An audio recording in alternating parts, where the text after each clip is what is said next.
Good evening. This is Akashvani. I am Valsa Williams with the news at 9.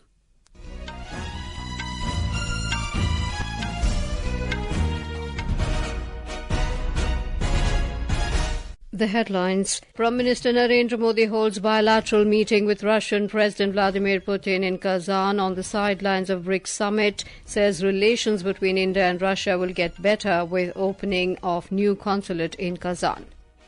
Prime Minister reiterates India's stance that Russia-Ukraine conflict should be resolved in a peaceful manner. India and Singapore agree to enhance industry cooperation, especially in automation and artificial intelligence. Filing of nominations begins for second phase of assembly elections in Jharkhand and single phase election in Maharashtra. IMD says severe cyclonic storm Dana likely to hit Odisha coast on Thursday night. All schools in 14 coastal and neighbouring districts to remain closed for 3 days from tomorrow. Sensex tanks 930 points while Nifty plunges 309 points. And in hockey, Indian junior men's team beats hosts Malaysia 4-2 in a group stage match of Sultan of Johor Cup. Prime Minister Narendra Modi held a bilateral meeting with Russian President Vladimir Putin in Kazan on the sidelines of the 16th BRICS Summit this afternoon. During his meeting, Prime Minister Modi said his recent visits to Russia reflect their close coordination and deep friendship. He said the relations between the two countries will get better with the opening of the new consulate in Kazan.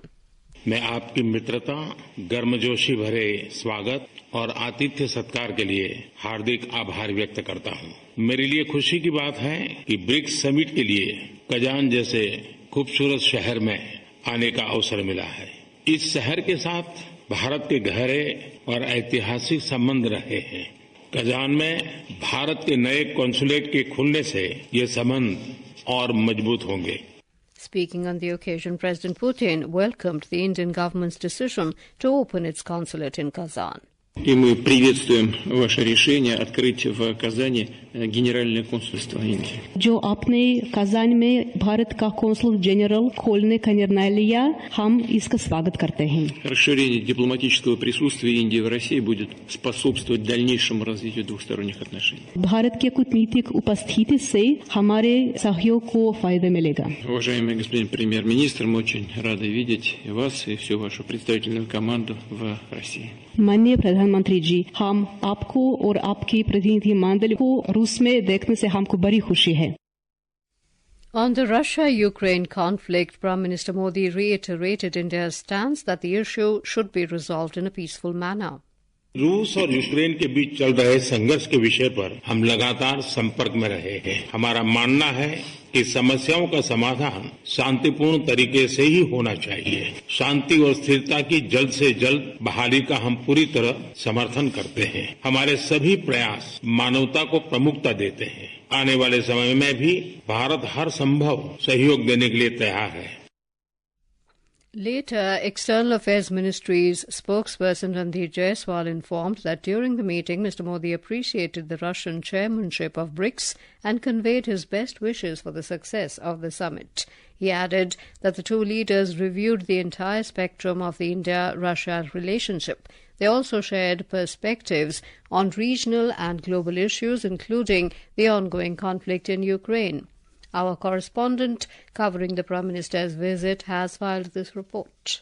Prime Minister Modi's meeting with President Putin was deemed as an excellent one, which highlights the deep-rooted bond between India and Russia. Mr. Modi took to social media to emphasize the significance of their talks, which centered on bolstering the bilateral partnership across various sectors. The meeting is a testament to the enduring and ever-expanding partnership between India and Russia, which is marked by trust, mutual understanding, and strategic convergence. The two leaders underlined the special nature of this time-tested relationship, which has withstood the complexities of the current geopolitical landscape. As Mr. Modi stated, the partnership between India and Russia will continue to play a significant role in shaping global dynamics. Naseem Naqvi, Akashvani News, Kazan. Prime Minister Modi also held a bilateral meeting with Iranian President Masoud Pezeshkian in Kazan on the sidelines of the BRICS Summit. Prime Minister Modi reached the Russian city this afternoon on a two-day visit to take part in the summit beginning tomorrow. The theme of the summit is strengthening multilateralism for just global development and security. India and Singapore have agreed to enhance industry cooperation, especially in niche domains such as automation and artificial intelligence. Defence Minister Rajnath Singh and Singapore's Minister of Defence Dr. Ang Eng Hen co-chaired the 6th India-Singapore Defence Ministerial Dialogue in New Delhi today. Both ministers expressed satisfaction with the growing defence cooperation between the two countries. Both sides agreed to boost defence cooperation in emerging areas like cyber security. They also agreed to extend the bilateral agreement on joint military training for the next 5 years. During the meeting, the Defence Minister of Singapore acknowledged that India is a strategic voice for Asia's peace and stability. Dr. Ang Eng Hen also called on President Draupadi Murmu at Rashtrapati Bhavan today. Welcoming Dr. Hen, the President said India and Singapore have a rich history of bilateral cooperation. President Murmu expressed happiness that the relationship has been elevated to a comprehensive strategic partnership. She also emphasized the need for closer collaboration between the defence research and development teams of both countries to benefit from the latest expertise and technological advancements in the defence domain. Union Home Minister Amit Shah has said the government will revamp the Charter of Civil Defence and Home Guards within the next 4 months to make it more relevant. Inaugurating the 14th All India Conference on Civil Defence and Home Guards at Mahatma Mandir in Gandhinagar today, the minister stressed the need for upgrading the force to address contemporary challenges. Emphasizing the importance of the motto of service and security, the Union Minister highlighted the role of civil defence and home guards in achieving the vision of a developed India by 2047. ये जो संगठन है समाज के एक वर्ग को समाज की सुरक्षा और सेवा के साथ जोड़ने का काम और ये भावना को जागरूक करना ये हम सब की जिम्मेदारी है और विकसित भारत के निर्माण का जो संकल्प श्रीमान नरेंद्र मोदी जी ने लिया है वो संकल्प तभी हम जीवित कर सकते हैं कि सेवा और सुरक्षा ये दोनों आयामों को सिविल डिफेंस और होमगार्ड के माध्यम से हम चरितार्थ करें. This is Akashvani giving you the news. For quick news updates round the clock, follow us on our X handle at AIR News Alerts. And for details of stories and more, log on to our website www.newsonair.gov.in and News on AIR app. Welcome back to the news at 9. The filing of nominations has begun for the second phase of assembly elections in Jharkhand and single-phase election in Maharashtra with the issuance of notifications today. Voting for the second phase in Jharkhand and in Maharashtra will be held on the 20th of next month. In Jharkhand, 38 constituencies will go to polls in this phase, while in Maharashtra, polling will take place for all 288 assembly seats. Nomination process for the first phase of the Jharkhand Assembly elections has also gained momentum. Polling for the first phase will take place on the 13th of November. Our correspondent reports that 57 nomination papers have been filed so far for this phase.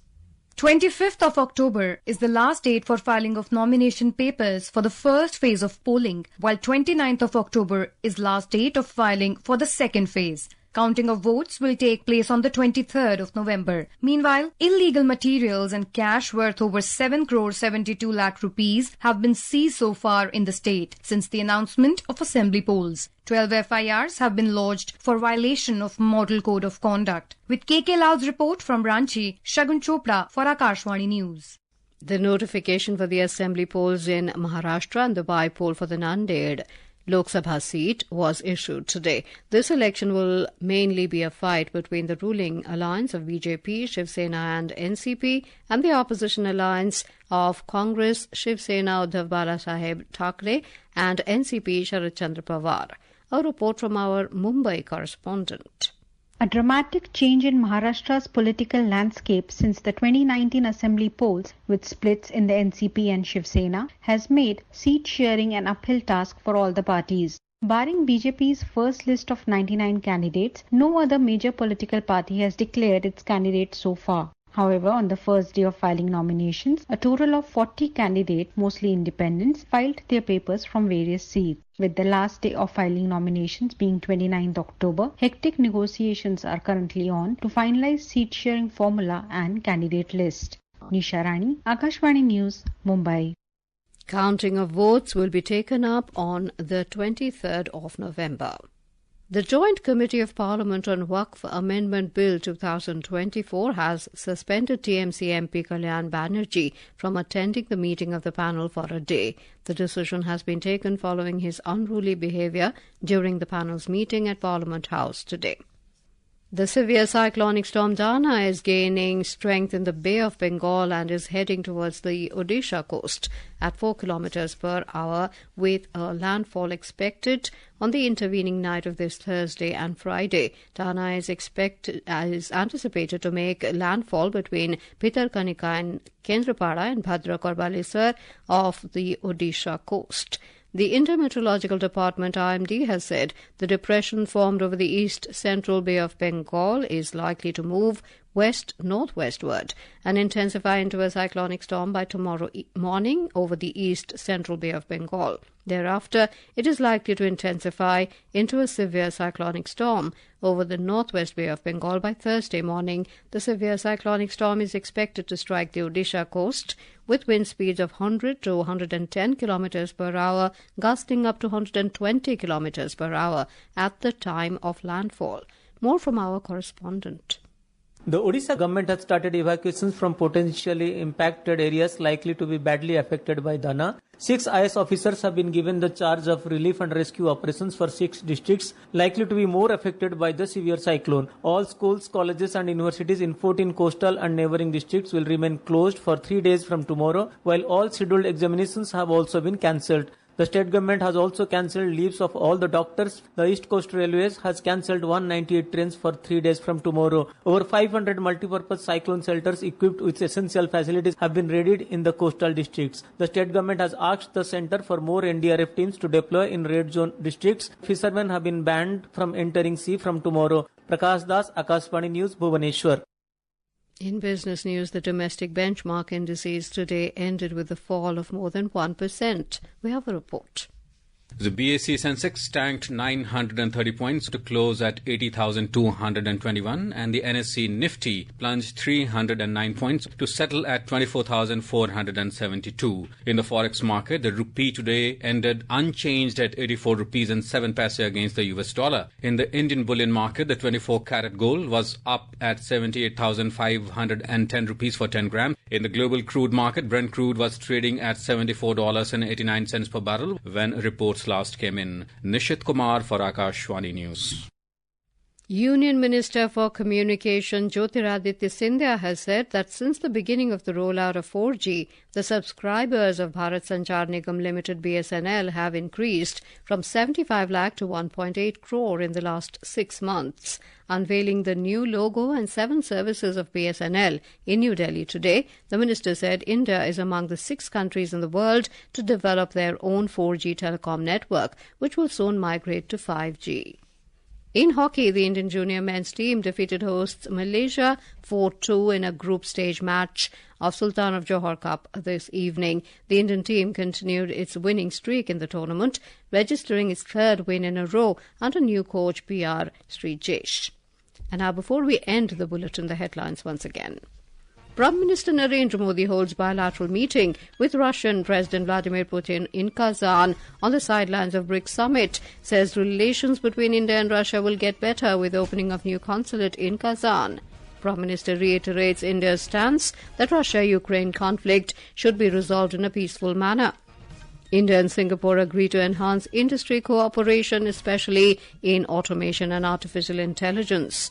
Filing of nominations begins for second phase of assembly elections in Jharkhand and single-phase election in Maharashtra. IMD says severe cyclonic storm Dana likely to hit Odisha coast on Thursday night. All schools in 14 coastal and neighbouring districts to remain closed for 3 days from tomorrow. Sensex tanks 930 points while Nifty plunges 309 points. That is all in the news at 9. Good night.